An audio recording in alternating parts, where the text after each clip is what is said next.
craft from another galaxy. Now, David Vincent knows that the invaders are here, that they have taken human form. Somehow he must convince a disbelieving world that the nightmare has already begun.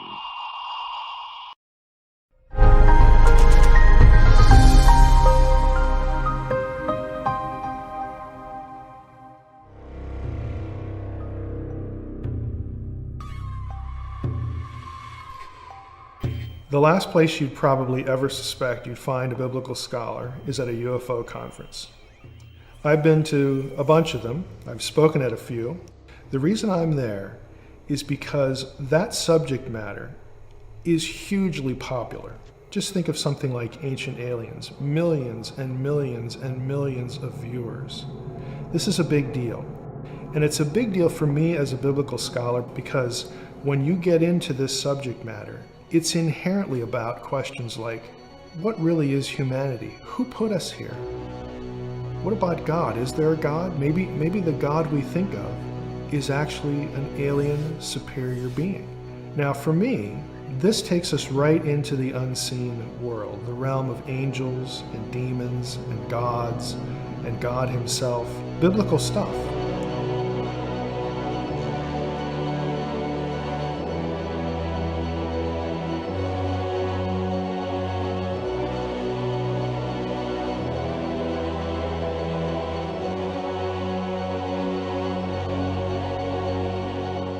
I see a great intersection, a significant intersection between this kind of content and biblical theology.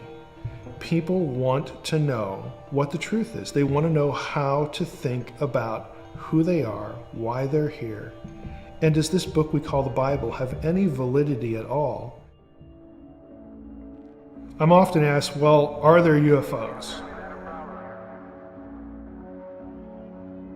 And when people typically ask that question, what they sort of mean up front is, do you believe that there are extraterrestrials flying craft around the sky? It's a sort of a simplistic way to approach things, though. Yes, there are lots and lots of UFO sightings that are legitimate. But what does that mean, though? It means somebody's looking up in the sky and they see something that they can't identify. That's all it means. Now, even if they're a trained observer, like a pilot or a military person, someone who's used to seeing, aircraft, even they will see things that they cannot identify. They don't really know what that is.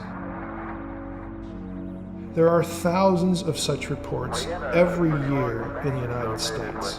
This is not an isolated sort of thing. So if that's what we're talking about, yeah, there are UFOs. The question is, again, how do we process what we've seen? There are experimental aircraft that very few people, even among trained pilots, would know what that thing is. Again, we have a long history of this in the United States. All that said, though, there are some that just defy categorization. There's something about the object, either in terms of the way it changes shape, or you have instances where one will explode, for lack of a better term, come apart and then reassemble. Things like this that just don't seem to fit any of the other templates. So there are anomalies. When you start talking in those terms about something you visually see, you are inherently sort of drawn into the spiritual world. And that's at the point where a lot of people, again, are really especially interested in the topic, because when they start treading into that turf, it gets them into religion, it gets them into theology, it gets them into the Bible and other sacred books as well. A lot of biblical scholars have hobbies. Some tinker on cars, some are into cooking. What I do is UFO stuff. There are a lot of people who are interested in this subject, or they've had some experience, or they know someone that they trust who's had some sort of experience. And oftentimes, in the Christian context, they get written off pretty quickly. The pastor, maybe you need counseling, maybe you need therapy, maybe we need to cast a demon out of you, or something like that. Now, I have found in my exposure to both Christians and non-Christians in this little world that they are primed to have really significant, life-changing theological discussions. I've met pastors, in fact, at UFO conferences who are really making an effort to try to process this and keep their faith. I know one church in particular in Puerto Rico where almost the entire congregation claims to have been abducted by aliens. Now that is really off the beaten path. But they're Christians, and they're serious, and they don't want to dump their faith, but they want some answers. And I get in trouble for saying this, but I'll say it here as well. I have had better theological discussions at UFO conferences than I have had in church.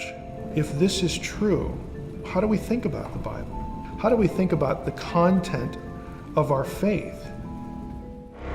A craft from another galaxy. Now, David Vincent knows that the invaders are here, that they have taken human form. Somehow he must convince a disbelieving world that the nightmare has already begun.